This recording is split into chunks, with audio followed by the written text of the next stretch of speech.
enye ho na ne yehwe and the man we say enye ho na ne yehwe ye ba de asay ene ye ka we leader of course leader they we ne say over two problems are okay we try to solve the problems am I a good leader but who added to the problems are ye share whatever now who say ye kokoshe no leader you shouldn't be adding to the problems. David.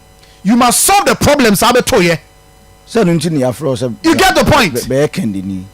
Until you are coming to solve problems obabeto ye and until na wabe kandini. Na hwe abusia inadequate staff accommodation.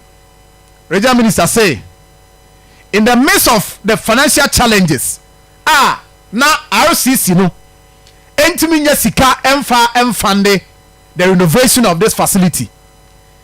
In the midst of all that timi ahwe staff accommodation ho adwuma na staff accommodation no mpacho momfa ayisa last paragraph no last page no momfa nto somaye. Yes, it's like the statement no last one momfa nto so. Or say, as much as I agree that sometimes the weeding around the buildings at the residency delays, it is not true that we do not weed the area, even though I have not occupied the accommodation since 2017. Say I had a wajatu nso wantra ho kratai mu no mehwe regional minister ni posture anyhow I will respond to questions me ba and wa kan nyina bo matro e wo kratai mu de abre. What he is trying to tell us is that the waye bia no eye occupy accommodation no and also okomu but the wakoye bia na eye o say omo hand over contractor oye renovation no hand over the facility no back to RCC until say contractor ni claim say yentua sika man and so in this case sika na yentua ni nyina man no ye de hin de hin ya santo alogina na de hin. Is that what he's telling us? Okay, until regional minister say former regional minister also okari nyina bom ka say o state say ono ana say Ashanti Regional Coordinating Council and said allow state assets to deteriorate. Of course. It was due to financial constraints. Sika 17 ama enei yantimi yaja dan sama dan no apratiti apansam. Enti we anu ya former Ashanti Regional Minister Ediaba also buy na if you ohwini ho this guy buy bia no channel here to other things but some project we staff accommodation no can he tell us how our mutimi yes our project we manage it so make me a project we can he because now can me recent statement we no obe make it clear in it say ye ni say and our private developers ne dey ma wo mo so mo me no mo tete o mo ka and now say a regional coordinating council I engage in activities it me generate sika am here dey this bungalows and this accommodation. Oh your leader what better how one man aye you couldn't even at the time. You see, one thing is that say regional minister uka say na sika sam ye challenge intino want me anye say adwuma no because we requested for 6 million Ghana cedis mampani approve ye you release it just 413,000 Ghana cedis and that is enough to defend how ade we say ye as I say a dan ni nyina mu niama nyina say no a former regional minister why your mind bro because as a leader you should at least say ade no kra wontimi nya also protect you say the bear and do and through this stage right now 6 million now so request say you know and Ghana say Ghana who say Ghana no na Osei bo Ghana no ho ban bo Ghana japade ho ban a enebe sa you get it enebe sa na 6 kra na am for at least no for no cry they say no 6 million am 400,000 there will form except that reason why asika no yentmen release if say it went into someone's pocket. Okay. If there could be pocket that one yentmen can wasem but I see are proving you release the amount we. But my point here is that regional minister former regional minister say adia edawa Akoma so which is not far from office. Now what admit to say and you know credit say you know home since 2017 it was intentional. And the other money intentional say if you ra baby I would say a dia also by over renovate ultimately renovate here because it can some near the a challenge now not far from your office. Uba no wo office abeso otena de wo office abeso otena wo say what ma pesika renovate office no what pesika renovate because only option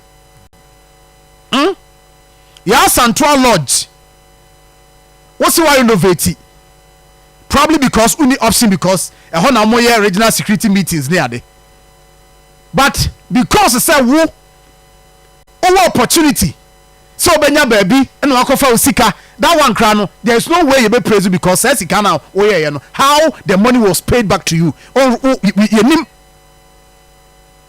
if indeed if say was do sika here which me I don't support sadia no so oje ana so onye kra yenim how the money was even paid back to you so what you saw onye how it was paid back to you I don't know how many corrupt offices no. Because when they come, they try to use other means, dubious means, or money be faso. Now, they defend you. You get it? And your team say, and you say, "Abe yano say, me buy no. Now we As a leader, when you come, where are ye? Dear, where are ye? We expect that whoever about the regional minister, obetima fix it. But the point is, a car ye ja to ho, any state ye ja we are to ho. You cannot tell us. Look at inside. And are we also saying he says here be renovated dino emu niam nyina se enya sika ye jama niam nyina say see be renovated building na emu konya emu air conditions emu whatever ye jama nyina pro. Is that what they are telling us? Sa na wo se e fa no.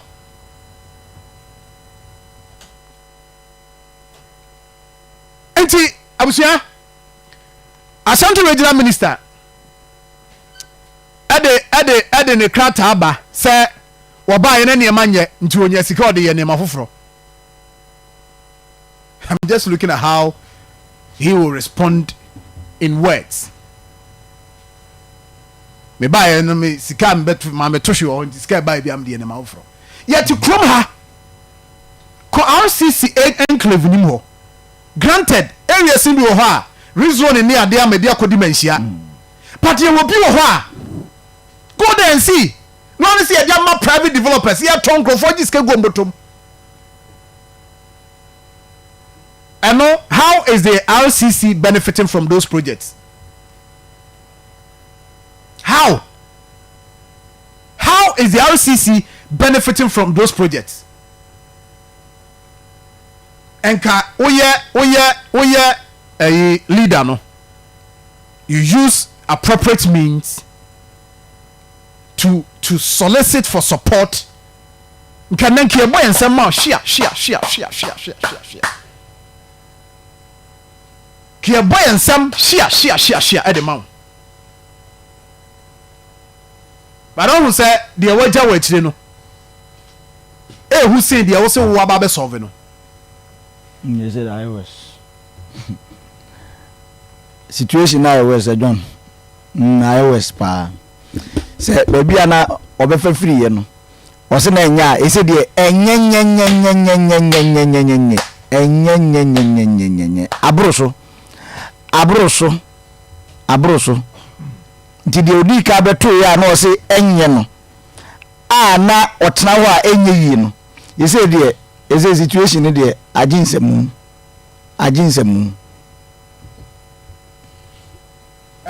ebusafo mayenko amano so antwi brabra na honorable John Alexander Akon on na the last minister yeah ansana NDC aban eco position yeah on handing over the facility everything to the former administration or ahomano so ma me ni nim command pay honorable good morning.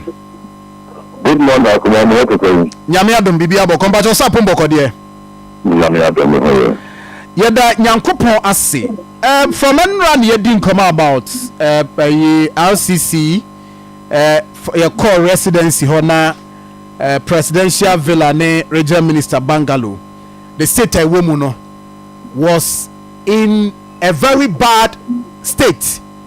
Bad the crown no under statement crown number use. But then but your owner now regional minister that time before handing over to the former administration and they did some common. But not the state of facilities no. Send a net here. Okay, but I'll make it very simple for you. You call ICC residents of our own. There are 3 main burdens. Who the old one are you Cruz and Kawa are your 4 main burdens. That 3 main